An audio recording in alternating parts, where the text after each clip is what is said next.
السلام عليكم أصدقائي، شلونكم شخباركم؟ إن شاء الله يا رب تكونون الكل بخير وصحة وسلامة.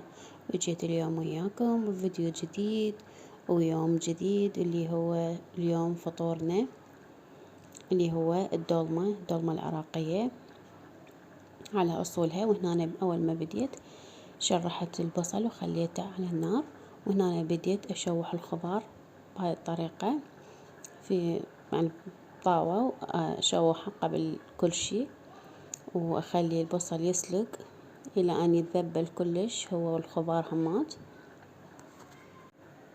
بعد ما حفرته خليته على النار.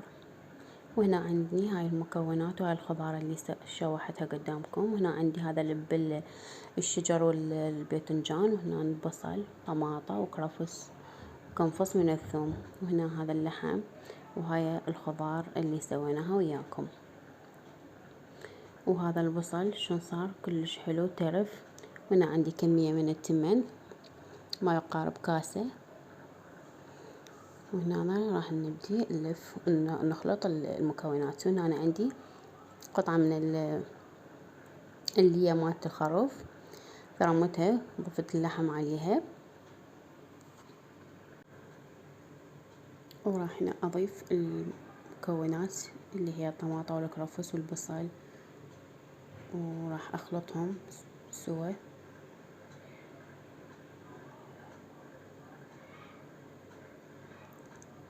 وهنا أنا بديت أضيف التمن،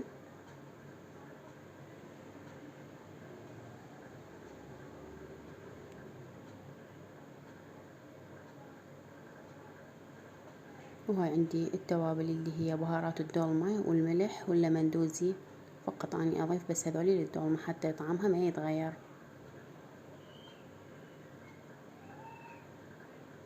وهاي عندي قطية من المعجون راح أضيفها فوق المكونات. وهنا عندنا هذا بداية القدر اللي هي سيقان السلق وباقله حتى لا يحترق عندنا الجدر من جوا.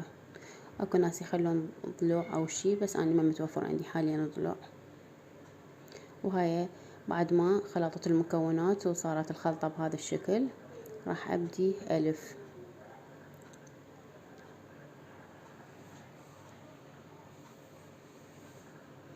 وهذا السلق عندي بعد ما غسلته كل زين وقطعته بهاي الطريقة ونقعته بالماء الحار الى ان ذاب نفسه بالكامل.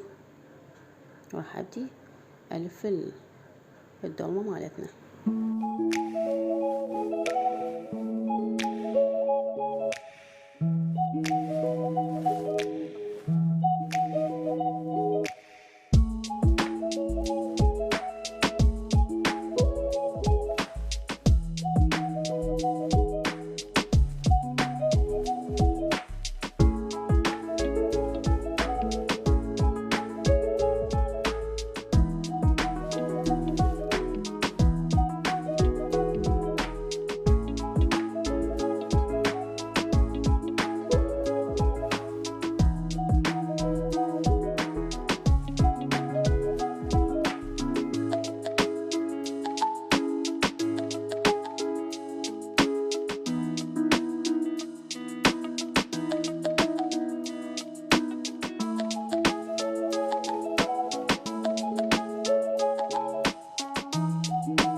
وهنا حبايبي بعد ما لفينا الدولمة وصارت بهذا الشكل الحلو، راح نخليها على النار.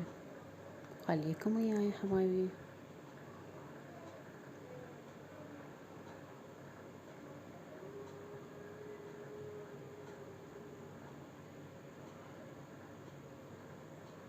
وهنا بعد ما خليناها على النار وبدت تفور وتطلع هاي الفقاعات، خلينا الماعون هذا اللي ضروري لازم يتخلى، ضفنا لها المي وخليناها على راحتها تستوي.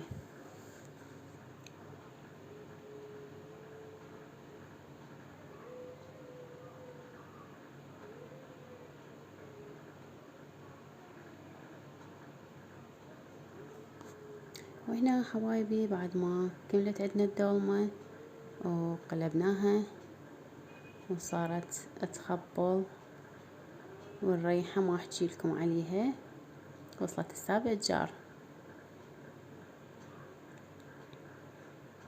وهاي دولمتنا، ان شاء الله يا رب تعجبكم.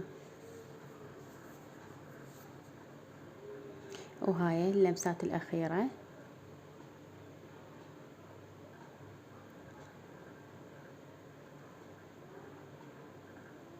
وسهمنا وسهمكم ألف ألف عافية يا ربي.